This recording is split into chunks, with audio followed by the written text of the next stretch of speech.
What's going on, y'all? It's Flwr Chyld here, and you're now tuned into deuxsol Radio.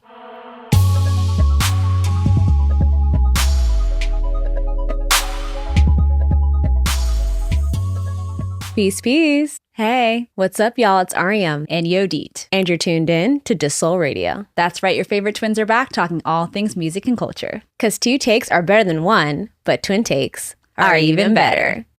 And we're back with another episode here on Revolt Podcast Network. And today it's a very special day because we have a special guest joining us on the podcast. This New York-based artist is here with his mesmerizing, groovy R&B album, InsydeOut, available now to stream. Yes, please welcome instrumentalist, songwriter, and producer Flwr Chyld. Yay!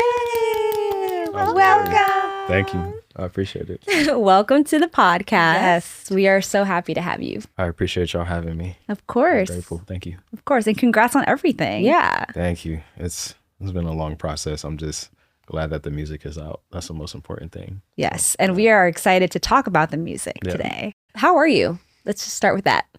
I'm good. Yeah. That answer is like kind of been up and down like this year, but I'm finally in a place, and I think it's mainly due to the album being out where I'm like, okay, I feel a bit more balanced, you know.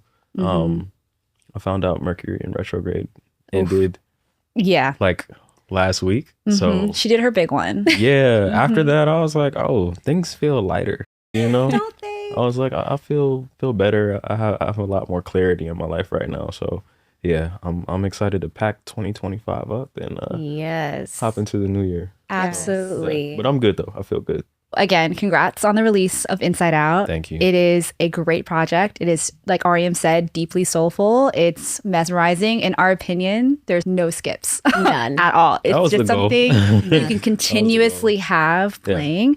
And what's so exciting about it is that we really get to explore these different stories that you're telling. And it also consists of a robust list of collaborations, which is so exciting to dive into as you're listening and kind of hearing the different voices, perspectives, textures that you really crafted for the full project. You've collaborated with Malaya, you've collaborated with Kent James, Sebastian Michael, Matt Keen, just to name a few. Yep. So we have so many questions about how this whole project came to be, but we just got to say bravo. Yes. Thank you. I appreciate Well it. You did done. that. Before we dive deep into this album, when we think about your past music, you do such a great job of honoring neo soul and funk and 70s sounds, but in a very contemporary way. Yes. And since we have you, we wanted to know, is that a sound that you've always gravitated to growing up? What were you listening to as a kid? I always say it starts with my parents because they had me when they were really young, like 18 to be exact. wow. Okay. Yeah, so I in a way I feel like I kind of grew up with them. So I mean, they had me in '97, so that was kind of like the start of the neo soul era. So You were right in there. exactly. So everything that my dad, specifically him, was listening to is what I just naturally gravitated towards. He's a music educator as well. Oh, wow. Yeah. So it runs really deep for me. I've been around music and instruments really since I was like 4 or 5. Wow. Interesting. So yeah, like So it's in the DNA, clearly. no, absolutely. I grew up playing a bunch of instruments, so I'm grateful that he was around and just kind of like fostered that within me. But he had an insane CD collection that I would just go through and organize. He'd be like, organize these albums for me, and that was me kind of like learning about a bunch of different things and researching when I was like 9, 10 years old. So Wow. whether Your it own was little library. absolutely, whether it was him just kind of playing records, I stopped using that word, playing music in the car and whatnot, or me just like organizing, and that's kind of where I got more of the R&B, more contemporary R&B foundation from. And I would say me leaning more so into 70s and soul and jazz fusion influence was just kind of off my own volition, because what I've been telling people is, a lot of music just kind of repeats itself. It's all cyclical. Yeah. Yes. And it continues to evolve. And if you listen to a lot of neo soul, it pulls from the early 70s jazz fusion era. So when I was in college and undergrad, I was like writing a paper for this music class. And, you know, I was just talking about a number of things with how like cool jazz came to be and how a bunch of different jazz musicians pulled from Afro-Cuban and Afro-Brazilian influence to kind of create what we know as like 70s jazz soul fusion music. And so I would say probably for the better part of like 9-10 years, really since the start of college up until now, I've kind of embedded myself within just learning a ton of that music and becoming an archivist of sorts. So that's where that foundation started. I love that. Yeah. Yeah. I mean, when you're even how you're explaining it now, a lot of that does come through in your music, not just in Inside Out, but even your earlier projects as well. And so I can see how all of those influences have made its way throughout your work and your, you know, production style. Right. So I think you kind of have to have an ear and kind of have to have an understanding of the lineage of sounds and music. I know we mentioned you're based in New York, but we know that you have roots in Atlanta. Yeah. And so I'm curious to know if growing up in Atlanta and then also your time in New York has influenced your sound in any way. Yeah, I just think, you know, when I talk to just people about this in general, I think like there's so many things that inform your decisions like musically. I mean, Atlanta and New York are two very, very different places. Just even in terms of the energy that each city like possesses. Obviously the South in general is just a lot more calm. You know, music is all a feeling, and I can't really put into words like how you take just this energy or these ideas that are in your head and just create whatever music it is that you're making. But I think just your environment and like the culture that you're surrounded by informs a lot of those decisions. Obviously, like there's a lot of different music pockets in Atlanta. But moving to New York, you know, 4 years ago, I just kind of immersed myself within all of the many different cultures that it had to offer. With this album, you know, I wanted to give people a lot more of myself and my interests. I tell people I came to New York like in very raw form. Like I had a sense of self and my identity, but New York just kind of polished it in a lot of ways. And also, you know, there were a number of resources readily available to me. And it's always nice to get to these things by way of like MTA and just like, whether it's that or just on foot, you can just easily get to these places like record shops and just digging and digging and digging. It's like we have a lot of record shops back home in Atlanta, but not to the level. Not the capacity. It seems that it served you to be here. Absolutely. It's probably the best thing I could have done for myself, like on an individual level and professionally too. It's been 3 years since your previous solo project, Love and Chaos. Yeah. And I wanted to know, how do you think you've evolved creatively since that release? I think it kind of ties back into like what we were just discussing. So many things that like just lived experiences, traveling and seeing other things, being around new and different, unique individuals. And I mean traveling like abroad too. Right. Traveling while on the road, on tour, and just being able to like set your foot in so many different places, whether that be domestically or like overseas. I'm a Pisces, so I'm just very like sensory. Okay. All right. So March Pisces. Wait, March Pisces is when's your birthday? March 15th. March 12th. A little few days before. Okay. I knew we had a vibe. I knew there was a connection. So I'm a big sensory guy. I'm like, I can be like really floaty, like, and just like, oh, look at this, that, and the third. But I'm really in tune with the things that are around me, and I don't take any of that for granted. Like I say, Love and Chaos, I always tell people that was like a bedroom album. Like I was still living at home. And you just kind of like just trying a bunch of different ideas. But, you know, New York was the first time in my life where I was just completely like off and on my own, paying for everything myself. So like with that comes like certain difficulties, but you know, I think overall you just, I don't know, you adapt to a new lifestyle and having like an additional room in your house, like where you can create.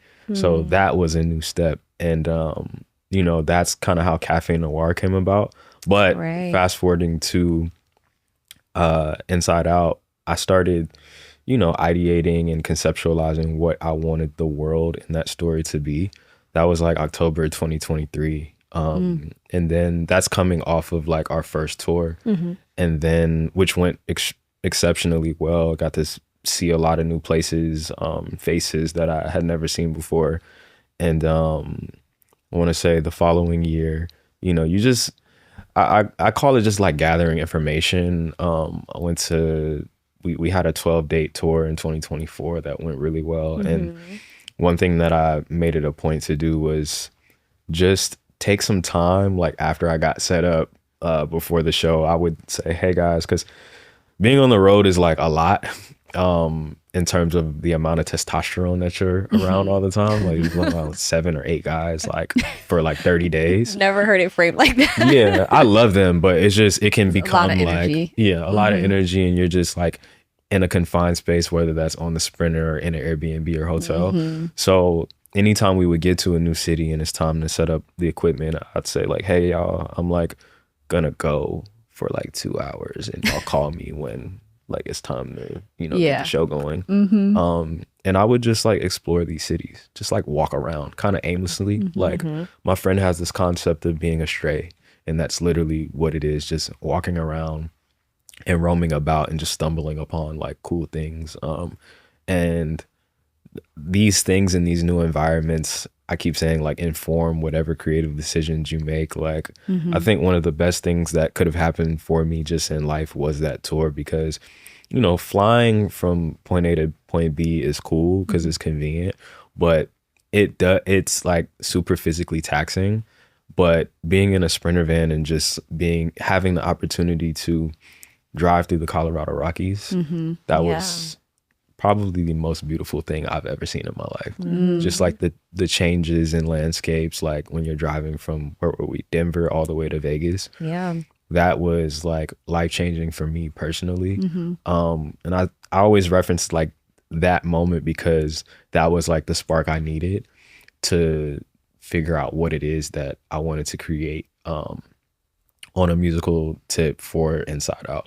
Like those few years where I'm just like exploring New York and music and all these record shops and like live jazz bars, it's influencing what I'm doing creatively. But then you couple that with like just the energy that you like receive from like God's gift through nature and all these things. It's just, you cannot put it into words. It's just like, oh, I don't know why I'm on a high. I just finished a 30-day tour, but I want to create right now. So it's just, I feel like it like gives you balance, you know? No, absolutely. And I think all of what I just said is just kind of like what inspired me to kind of dive headfirst into creating this album. Like, I want to say it started in July 2024, and I finished up the music by like March, April 2025. So it was the fastest album I also created. Wow. Yeah. That just shows the level of inspiration that you were carrying, that you were energized by it. Yeah,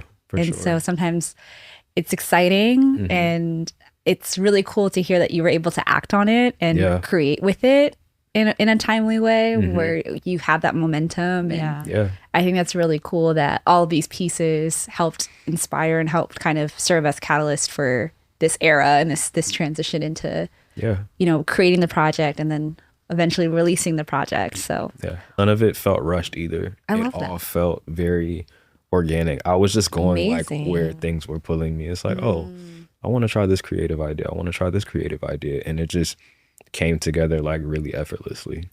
With your past projects, your fans have gotten to know you as a producer and a songwriter. What inspired you to have your vocals in the forefront of this project? Some of it was by choice and some of it was just circumstantial. Like, and what I mean by that is I'm always gonna like want to produce the record first and just like kind of take a backseat to whatever is happening vocally. That's how I like came to be, right? Just in terms of what I do as an artist, producer artist. I want to say the first track, it's just a lot of trial and error, and also just like maybe not feeling as confident in my vocals. Like a lot of people don't know this, but I was like working on like a little demo solo vocal project like after Love and Chaos, because I was like, I just have time, and I was just trying ideas, but I also was really comfortable in how I was doing my vocal production for myself. Because like I feel like the people I work with have such unique vocal textures. It's so easy to even like vocal produce when I'm working with them. But for myself, you kind of get in your head and in your way a bit. But I had a lot of encouragement around me, just different peers like telling me like, yo, you need to like sing more. Even like when Amaria told me that, I was like, oh, okay, like maybe I could. Right, maybe I should. Like people you can admire and respect. Exactly. And who I feel like have incredible vocals. So, you know, I go back to a track like Inside Out. So there's these like motifs that happen throughout the album. It starts with Perfect Imperfections. The second one is the Inside Out, the exit interlude. The third one is the joint with Kent. And then the last one is the title track. So I call these songs Vail, right? VAIL, like the place in Colorado, which inspired me so much. So how it looks on my hard drive, it's called Vail 1, 2, 3, and 4. Vail 1 was Perfect Imperfections. Vail 2 was the one with Kent, and Vail 3 and 4. And that's how that came about. So when I was working on Vail 2, which came to be the Inside Out title track, I was kind of, I don't know, I was forcing a lot of ideas creatively. I was trying it with different vocalists. And that was the only one where I scrapped the original chord progression, so which people may never hear. So I'm glad it ended up working out that way. But what ended up happening was the vocalist I had in mind, they're an incredible vocalist, but it didn't make sense, you know, and sometimes you have to make those creative decisions for the betterment of the idea. And, you know, Grim, my best friend, he helped me write it. And I was just thinking to myself, okay, I'll let you try it, you know? And he helped write on 50-60% of the album. So it was kind of a no-brainer to like have him on another track for it. He was on the one with Sifu. So I was like, oh, let's try this one. And we're in a session and he's singing it, but sometimes it doesn't matter like the talent level of said vocalist that you're working with. Sometimes it just does not work texturally. And I'm very big on that. And for me, I told one of my other best friends, I work with my best friends, by the way. So anytime I mention somebody, that's why. Right. When I was talking to my engineer, Ben, about it, I said, I don't know, man. I think I'm going to just let this track go on the album, which was the title track at the time. He said, you sure? I'm like, yeah. And so I gave it a week and I just started humming and singing along to it. I was like, what if I like try my own hand at this record? And it was just me and him in the studio. I said, let's just try it. And that is what brought Inside Out together. I recorded that December of 2024. So it was one of the last things to get recorded for the album. And I fell in love with like how I sounded on it. And you know, once you add in all the extra glitz and glam from the homie Demetrius, who's on backgrounds and like just killing it with the backgrounds within the song, and then just on the end where he has his own solo moment, that's where I was like, okay, maybe I have something here. Like I feel really great about this record. And then as we neared the end of the album, there was one track that I produced, which was Temporary Love. It was like the first song that I made at one of my favorite studios in New York.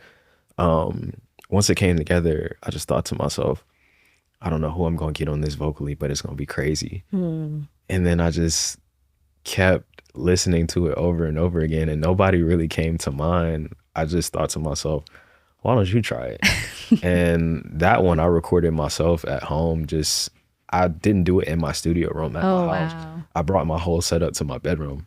Oh, wow. And just like fought all the sirens of New York trying to get it done. It was so annoying, but it came Right. it came together. And yeah, that's how those two came to be. Obviously doing backgrounds on a few different tracks is nothing. But to have your vocals be present and in the front, it's like in a very really like, vulnerable pronounced way. Yeah. Yeah, it's a really vulnerable experience because it's just like, oh, you're kind of naked. Like you can't hide behind the production anymore, you know? But it's something to be said about producers taking a stab at singing on their own production. You know, some of my favorite producers, you think about Stevie Wonder, you think about Pharrell. In my mind is one of my favorite albums. That's one of the few albums where he's just actually singing. He does a bunch of features and vocal production and backgrounds on a number of things, but that one in particular, I kept referencing. I was like, you know what? I just need to lean into this. Yeah, just need to lean into it. It's a level of decisiveness and understanding what will fit the song best in terms of texture. I always mention texture because that's really important. You may have like darker, cooler production, but the vocalist has a really bright texture and it just doesn't mesh well. You may need somebody with this type of tone and timbre to attack the song in a different way so that it can have a more harmonious relationship. Yeah.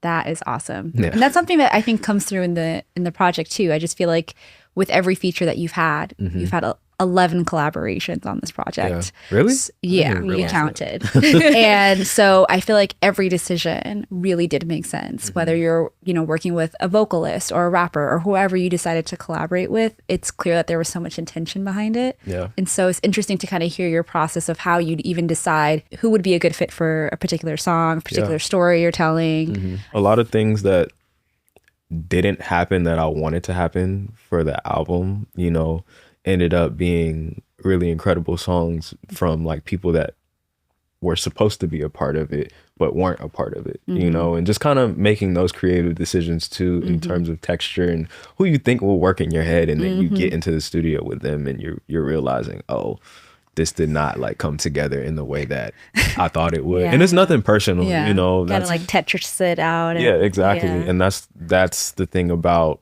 that's what I think production is in its truest like form. When you think about a Quincy Jones, like, and just orchestrating, like, I'm playing keys and arranging and like doing the drums and everything, but also figuring out who I need to bring in if I can't play the live drum chops in the way that I'm envisioning it in my head, and just, putting the right pieces together, like you said, Tetris, to make it work. It's really a puzzle. That's really all it is. Yeah. Nice. Well, you figured it out. Yeah, thank you. So what we also love about this project is that you cover on a range of themes, specifically around different forms of love, whether it's like dating, situationships, self-love. And so those stories are told in really beautiful ways. And so I'm curious to know what made you decide to cover off on those themes for this specific project. I feel like a lot of the music that I listened to growing up revolves around the idea of love and just varying perspectives. And I wanted to tell a story that was reflective of my own life and journey. Because like, you date in Atlanta and then you date in New York. It's two totally different cities in terms of like the people you meet, the values, morals, expectations. And when I got to New York, I just, I experienced a number of different things with different people. And I wanted to figure out how to translate that into music, obviously. I feel like you should be honest and vulnerable and vocal with whatever it is that's going on in your life. And that's what will ultimately make the best music at the end of the day. Like, people can feel that honesty and that transparency in your music. So in short, I think it was an album that I wanted to tell a story that was reflective of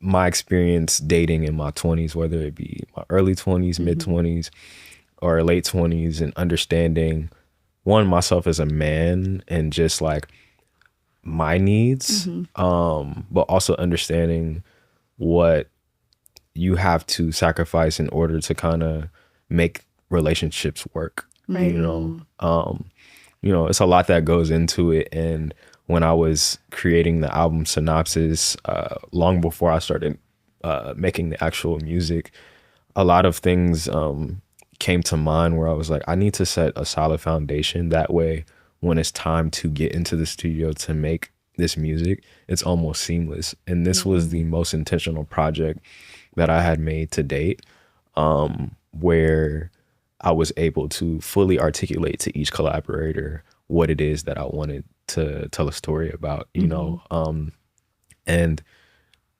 every artist just executed 100 out of 10. Like, I'm very grateful. Like, I always reference the Malaya session because we got in and I told her, I was like, this is what I want to talk about. And this is also the direction that the album has been going.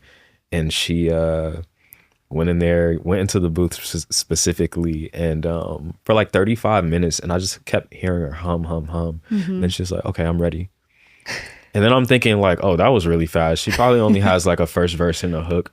And she finished the entire song. And the way it's like, the structure of it is, I want to say like 16 bars for the first verse, or like 12. And then there's a full 16 on the second. And I'm just thinking to myself, how was she able to like figure that out that fast? But I think when you're telling someone to just write about your own personal experiences about this specific situation, that is one of the most vulnerable records on the album specifically. Yeah. Like, we were going to talk about Bittersweet. because that's one of our, okay. That one really spoke to us. So I think it's so interesting to even hear like how you guys work that out. So with every artist that you collaborated with, did you tell them this is a theme? Yes. A specific theme, and execute that how you will? Yeah. And also part of it was like, my main writing partner for the album was Gremlin.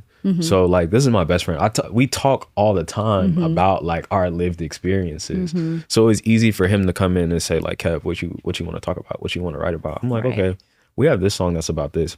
We have this song that's about this. Right. Maybe we should go this direction, like, and he just went in and, he'll start writing, and then I'll come in with a melody. So it's a very, what's the word? Is it symbiotic? I think that's the symbiotic. Word. Yes. Relationship where we just kind of tag team and figure out what that world looks like. I'll come in and do some additional vocal production, but there may be the artists that I have for the song, like sitting down, chilling while I'm figuring all this out with Grim. Amaria, that was one of the songs, Summerfall, that was like that. Like, she just came into the studio, and she's an incredible writer in her own right. But she was just like, honestly, like, y'all can write the song. Like, I'm fine with that. Like, I trust your writing. I know it's going to sound great. And she said, I don't get very many opportunities where people can just write a full song for me. So let's go that route. So a song like that, that's how that came together. But before we started it, Grim was like, what you want to write about? I'm like, I want to do something more cheeky. Let's like talk about this, and let's do this structure and whatnot. And that's how that came together. Wow. I love hearing how you collaborated with the different artists in very specific ways. It's not like one route that you went to. You're dealing with different humans too. Yeah. Which is like the biggest thing. But it also says a lot about how some of the artists trust you. I try to work with people who I like on a human level, because it makes the collaborative process a lot easier to execute versus, I mean, there were strangers that I worked with, but I think the biggest thing for me is just one, having a conversation so you can kind of fill out the energy, and making sure that the room is just set for what it is that you're trying to accomplish, and just making sure people are comfortable. I'm very, very big on that. So, setting the tone and the vibe and making sure that's right makes for better music making experiences. Yeah. Well, again, like I said, it all came through beautifully in the project. So now it's time to dive a little bit deeper on the songs. Yes. We've been dying to ask you some questions because we have some.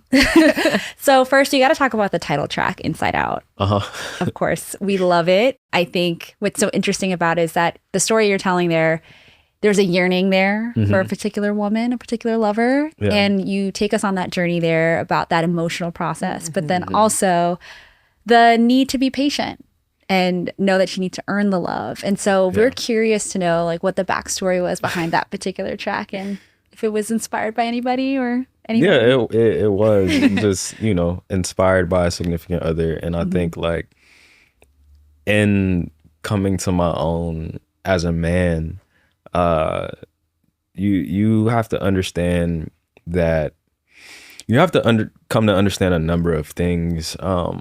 One, that it isn't always about you, and you have to be malleable in relationships. I took a lot of information from previous situations where I may have been the perpetuator of something, or like I may have been on the other side of it where things were perpetuated against me. And it wasn't ever anything crazy. It was just learning experiences and learning curves. And with that one, I wanted to talk about I wanted to have an honest and vulnerable moment with myself. So that's why the song starts with like, I'm feeling pressure, a vice that keeps inviting me.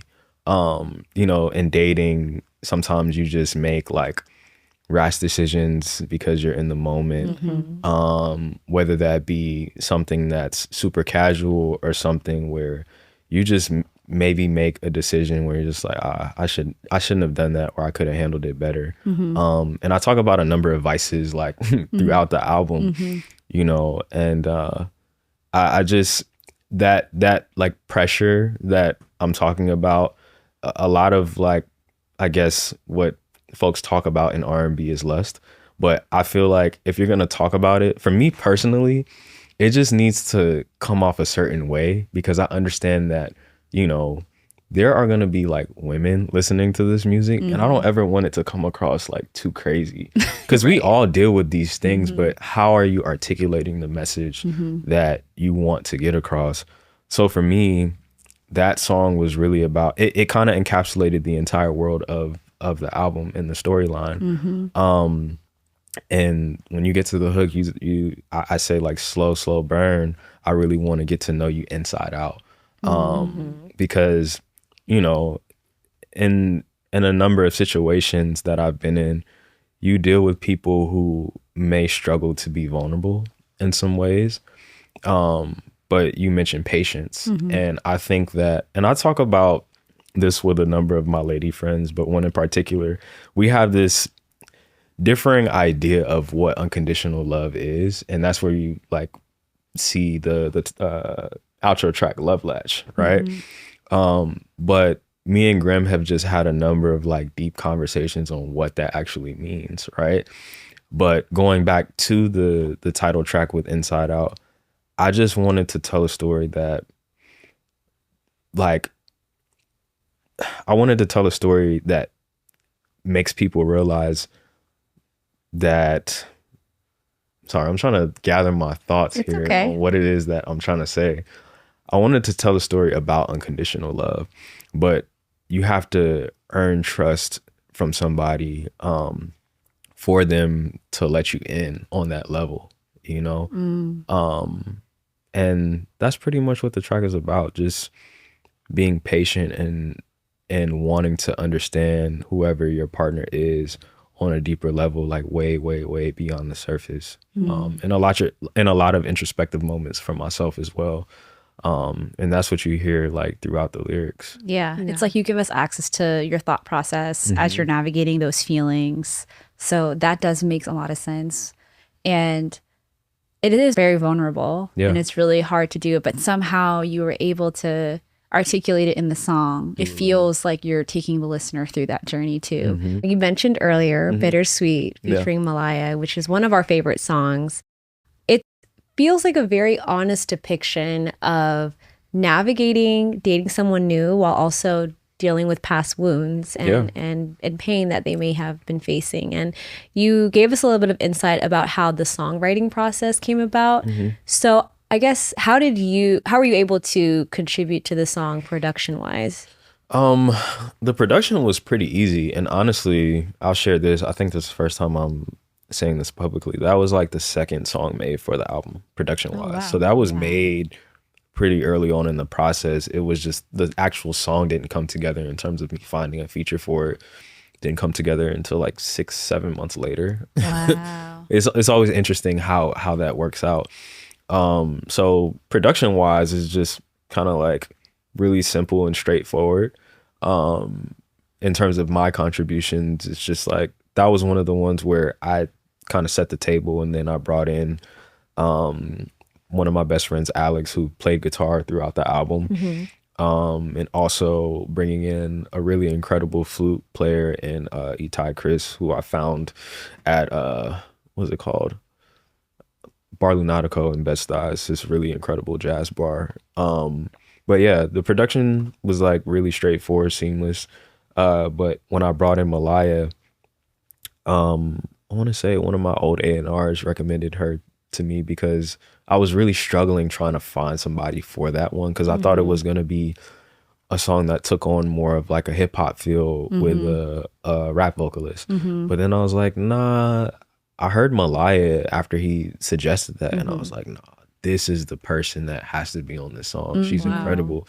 And just like has so much range and super dynamic with her vocals. So when we were conceptualizing, that was one where Gremlin wasn't there. So, you know, I can always take the lead and understand what it is that I want to talk about. I was like, I want to talk about a scenario where you're kind of self-sabotaging a situation based on, you know, past wounds that you had. And I just kind of laid the foundation for, and I'm sure y'all peeped, there's a lot of oxymorons. With The wordplay is crazy. So that's why you hear a number of, you know, key changes throughout. Like Love and Chaos had a lot of bridges where it came after the second hook or during the second verse. And I was like, no, I want to I want to be extremely straightforward and literal with what it is that I'm trying to tell, like the story that I'm trying to tell musically. So you have this A section where it's the verse, and then if you listen back, literally every hook has a key change. There's a different color that is introduced. So you have the bitter part within the verses, and then the sweet part comes in on the hook, you know, and it takes on a different world of its own. Wait, I'm gonna have to listen to it back now. I'm gonna be listening to it because I didn't even notice the intention there. There's a number of key changes, like bittersweet. There's like the verse and then the key change on the hook. Perfect Imperfections is a slightly different structure with the arrangement, but same idea. East and West, Inside Out, Mood Ring, literally every song has like a different key change moment. So you mentioned Perfect Imperfections, and that's also another song we wanted to talk to you about. Love to talk about that. Yeah, let's talk about it. It's honestly an effortlessly feel-good song. It is really sweet. There's so many sweet metaphors. Some include, you're the light that brightens up my day. You're the steam that rises from the coffee I'm pouring. It just shows the power of simplicity. So we wanted to talk to you about the inspiration behind that song too. That song makes me smile because it is like so uplifting in a way where I feel like even with the excerpt from the short film, it just reflects everything that we came up with lyrically. That was another one where I would say Grim wrote about like 85% of it. Like we just do a lot of this on FaceTime. Oh wow. And with that one in particular, I was like, I want to talk about someone being in and a part of everything that you do in your subconscious. And that's why you hear lyrics like, you're the steam that rises from the coffee I'm pouring, or like, you're the shadow that follows me everywhere that I'm not even realizing. You know, you're just literally in and everything that it's an infatuation, so to speak, but not like an obsession, like an unhealthy obsession, if that makes sense. And I feel like that's probably the most like Stevie inspired record. I was gonna say it was giving Yes. You Are the Sunshine of My Life. Yeah, you talked about that. I was like, okay, very Stevie coded. And that's pretty much what it was. I wanted to tell a song or tell a story about how someone can be the sunshine in your life, so to speak. I love it. Yeah. I love it. Me and Ariam love it. My only qualm about that song is why is it so short? Sure. I knew you was gonna say that. That's been the like general consensus. I do that sometimes on purpose because sometimes you don't want to overstate the idea. Everything that needed to be said was said. You know. And honestly, I feel like it just captures the essence of the highs in a relationship when you're so in love and you're just so happy. I feel like it really just captures that. That is a honeymoon phase song for sure. Yes, that's what it is. Yeah. Well done. Thank you. We'll cherish our baby. And low-key was going to be even shorter, so I brought it back around again because that song was only going to be like 59 seconds. I was like, I think like, and that's the really incredible thing about post-production when you have everything laid out. It's just like, oh, this could use another like turnaround here where people can hear it again in some way, shape, or form. But if you do feel like it is too short, you could put it on repeat. Hit that play button again. Exactly. We already had that covered. Yeah. No, but it's definitely a top favorite of ours for sure. Thank you. Inside Out is clearly a concept album. And paired with the music, you created a 4-part narrative film. And it features the songs Forever Near, Perfect Imperfections, Temporary Love, and Summer Fall. So what was it like developing the visual extensions of the album? I wanted to tell a mostly true story, but also, you know how like you get that caption at the bottom of shows where it says some of these stories are exaggerated for whatever dramatic purposes. Part of that mindset went into creating it. The director who I worked with helped me also creative direct it as well. It was just kind of, that process went hand in hand. I was breaking down the world of the album for him, and he was like, write out like each concept that you're maybe thinking, and then we can go over it. And then he like brings his ideas to me as well. We just kind of bounce off one another. But for me, the biggest thing was people were asking me, even when we were shooting, why aren't you in it? I'm like, I don't need to be in it to tell the story. You know, I also felt like my homie Dowda, who was the main lead character, who was telling a depiction of like my life. He is playing me in the narrative film. I felt like that like leaves more room for me to have conversations about the decision to actually do that. But yeah, that's pretty much how the story, like how that was conceptualized. Just a lot of meetings and ideating and referencing a lot of rom-coms that I personally love. I think you think about a movie like Boomerang with Eddie Murphy and how like it has such an unconventional storyline, or like even Love Jones having such an unconventional storyline, because most rom-coms are the guy messes up, he has to figure out how to get his girl back. Right. But like there's moments throughout the short film and the songs that you mentioned where, you know, we're showing the high highs, and then we're also showing the, not the low lows, but how things can potentially go awry, you know, within relationships or situationships. And, you know, I released 4 excerpts from it so far, and there's going to be 3 more built into like the entire short film. So there's more songs. Okay, more to come. Yeah, absolutely. Okay, good. That's exciting. Yeah. Is that an exclusive? Nah, it's fine. I mean, it comes out next week, so Okay. Yeah, good to know. Good to know. That's really exciting. Yeah, and I don't think, they were pretty much all out of order, whether it was like this scene and then the other one, but it's in sequential order in terms of like how I posted on YouTube and on socials to give the idea that, oh, this is, will it go in order? I like to kind of keep a lot up for, you know, just, I like to put a lot just up in the air for people to like just I don't know, think what they think, and then it gives you more of an incentive to go actually watch the film. Did you film it chronologically based off of the No. album list? Oh, Some of it was contingent on weather. So it was like, okay, those outside scenes that we shot, this would probably be the best day to do that. And also just people's schedules. That's a whole nother thing. It's like, oh, this muse can do it this day, or this muse can do it this day. And just also figuring out like, just the homies that opened up their apartments for me to shoot in. When's the best available day for you to do this? So there was a lot of pre-planning that went into it. But once we got it all sorted, it was like really seamless. Yeah. It was 3 days of shooting total. Wow. Yeah. What's so cool about the films is that they do feel cinematic. They Yeah. do feel like, We shot on 16 millimeter. okay, Yeah. there you go. Yeah. Yeah. And it's beautiful because I think it creates the tone and the mood for each song.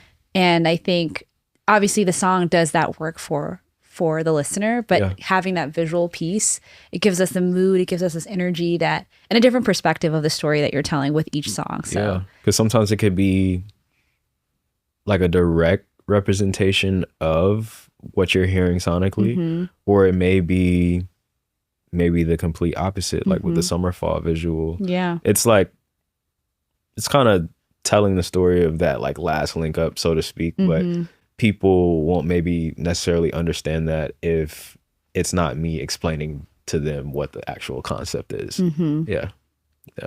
So now that the album is out, it came out last month, you penned this really beautiful, heartfelt post on Instagram talking about the process of getting here, the journey of getting to the album. And it was really beautiful and powerful to hear from your perspective of all the hurdles and things that you have gone through. And one thing I wanted to ask you in that message is that you mentioned that it made you realize that your artistry is a responsibility. And I'm curious to know if you can expand a bit on that. I think about the people that came before me, all of the greats that have inspired me to get to this point and want to create music at such a level.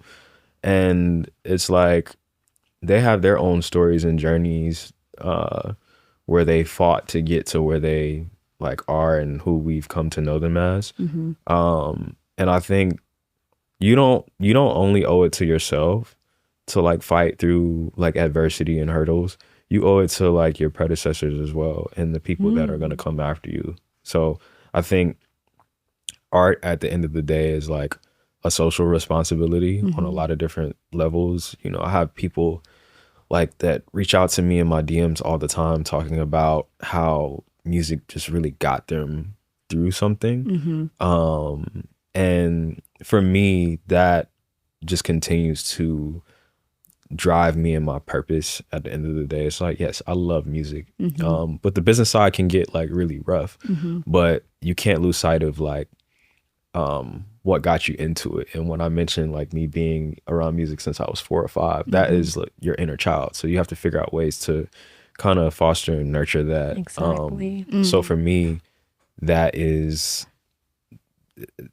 was why I made that post and why I thought it was so important to just share that message, because you never know who's watching. I don't really say much either. So I feel like when I do speak, low-key people like listen and are invested. Like when I tell people about the process of these songs, that's low-key when I get my most views on my stories, which is so interesting to me. But I'm realizing people actually care about what it is that I have to say sometimes. So, you know, there's so much that goes into an album making process. It's only right and fair that you give a little of yourself to your fans and supporters who are going to continue to support you, you know? So just giving them some insight into what it took to get you here.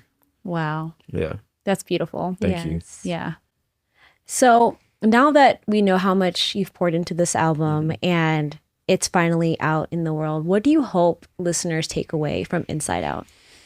I hope it's just a story that they can resonate with, honestly. Something that is a direct reflection of my life, but I'm realizing the more and more I have conversations, people are like, yep, I've been through that exact same thing. So I think, like I said, art is a social responsibility, people have to connect to something outside of what it is that they're going through in their reality, but also want to feel connected to something that tells their story as well.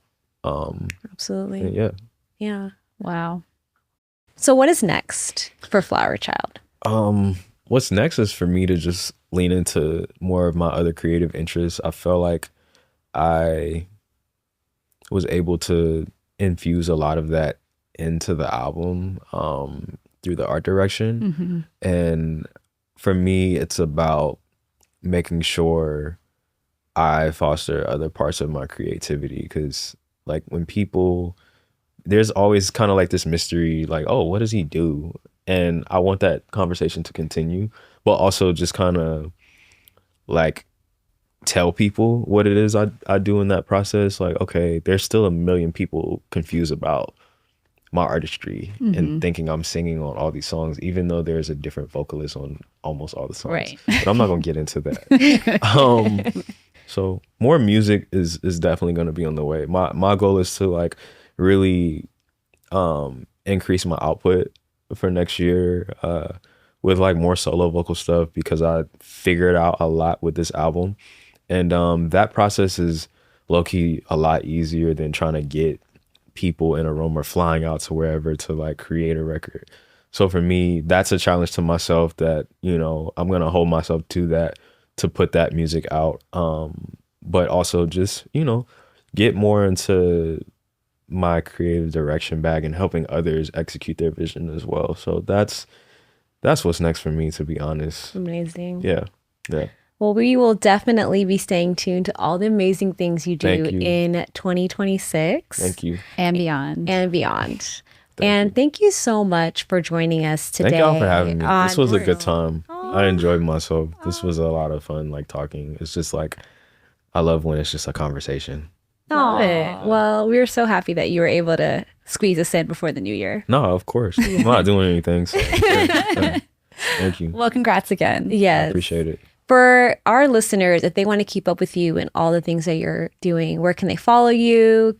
You could find me anywhere just through the name FLWRCHYLD. That's Flwr without the vowels, child with a Y instead of an I. And yeah, you type that in. I did that intentionally. You can find me anywhere. Just type in that. Yes. Instagram, Twitter, whatever. Mainly, you know, digital streaming platforms as well. I think my manager would want me to tell you, go to flwrchyld.com and subscribe to the email list. Yes. That's what he would want me to say as well. So, yeah. Shout out to the manager. Yeah, Okay. shout out Grant. Shout out Grant. And that wraps up today's episode. If you like what you heard, you can keep up with us on our socials at deuxsol. That's at deuxsol. You can watch us on YouTube and Spotify, and you can listen to us on Revolt Podcast Network, Spotify, Apple Podcasts, Amazon Music. If you can hear it, we'll be on it. And till next time, guys, peace.